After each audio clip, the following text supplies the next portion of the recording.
जय श्रीराम. श्रीराम विजय. अध्याय 11. दशरथाचा शोक, भरताचे दुःख आणि त्रिकूट पर्वतावर रामाचा निवास. तप साधना उरकल्यावरच श्रीराम गुहकडे गेले. त्याला त्यांनी आपणाला जान्हवीच्या पैरतीला पोहोचविण्यास सांगितले. तेव्हा गुहकाने तुम्ही कोण म्हणून श्रीरामाला विचारले.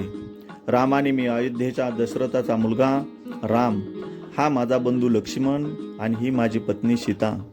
आम्ही पितृवचन पाळण्यासाठी वनवासाला निघालो आहोत असे सांगितले. तेव्हा गुहकाने त्यांना वंदन केले आणि आपल्या आश्रमात नेऊन त्यांची पूजा केली. कंदमुळे आणि फळे यांचा उपहार दिला. नंतर आपली नौका आणून त्यांना त्या तिघांना बसवली आणि स्वतः ती नौका वळवू लागला. नदी पार केल्यावर राम, लक्ष्मण आणि सीता यांनी प्रयाग येथे जाऊन त्रिवेणीत स्नान केले. नंतर भरद्वाज ऋषींच्या आश्रमात जाऊन त्यांनी दर्शन घेतले. मग ते त्रिकूट पर्वतावर आले. तिथे लक्ष्मणाने एक झोपडी तयार केली. तिघे तिथे राहू लागली. रिकामा रथ घेऊन सुमंत प्रधान अयोध्येत गेला. त्याने रथ कैकेयीच्या महालासमोर आणून सोडला आणि तो राजाच्या दर्शनाकरता राजमहाली गेला.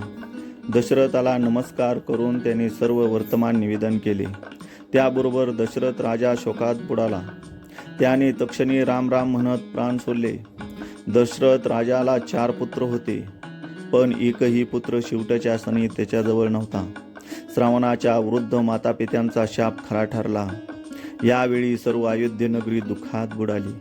कौशल्या, सुमित्रा आणि दशरथाच्या इतर राण्या यांनी अपार शोक केला.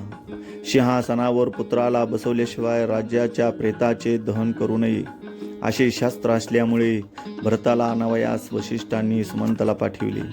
वशिष्ठ गुरूंनी तातडीने तुम्हा दोघांना अयोध्येला बोलवले आहे असे सांगून मामाच्या परवानगीने त्यांनी अयोध्येला घेऊन आले. रथ कैकेयीच्या महालाजवळ उभा केला. भरताने रथातून खाली उडी टाकली व तो पित्याच्या महाली गेला. पित्याचा मृतदेह पाहताच तो आक्रोश करू लागला. वशिष्ठ गुरु तेथे आले.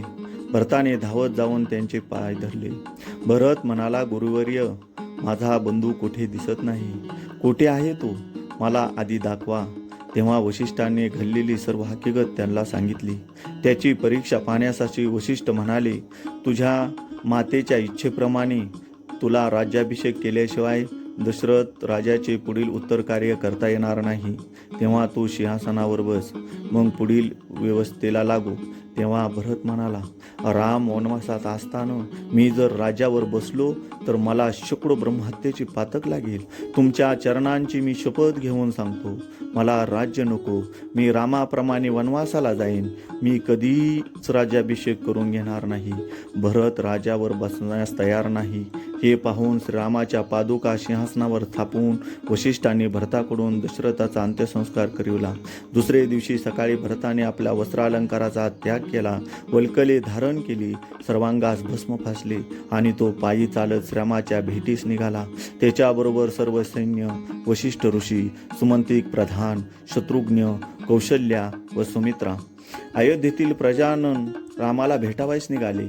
नगराबाहेर येताच भरत सुमंताला म्हणाला, ज्या मार्गाने राम गेले त्याच मार्गाने मला घेऊन चला. सुमंताने मार्ग दाखवीत त्यांना गुहकाच्या आश्रमाजवळ आणले. सैन्य पाहून गुहकास वाटले, कैकेयीने रामाच्या वधासाठी सैन्य घेऊन भरताला पाठवले आहे. त्यावेळी कोळी सैन्य जमा करून युद्धाची तयारी केली. ते सैन्य पाहताच भरत पुढे गेला आणि गुहकाला म्हणाला, तू आमच्याबरोबर युद्ध करायचे कारण काय? गुहक म्हणाला, तुम्ही सैन्यासह राम वधार्थ निघाला आहात, पण लक्षात ठेवा, या जान्हवीच्या पाण्याला स्पर्शही मी तुम्हाला करू देणार नाही. मग पलीकडे जाणे दूरच राहील. गुहकाचे हे बोलणे ऐकून भरताच्या मनाला फार वाईट वाटले. तो म्हणाला, रामयुगाच्या दुःखाचे मला सहन होत नाही. कैकेयीच्या पोटी जन्मलो म्हणून लोक मला रामाचा वैरी समजतात. तेव्हा माझा शिरच्छेद करून या दुःखातून मला मुक्त कर.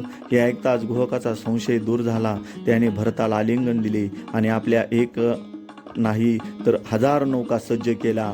त्याने अयोध्येतून आलेल्या सर्व मंडळींना पैल तीराला पोचवायचे कार्य केले. हा श्रीराम विजय ग्रंथातील 11वा अध्याय पूर्ण झाला आहे. जय श्रीराम.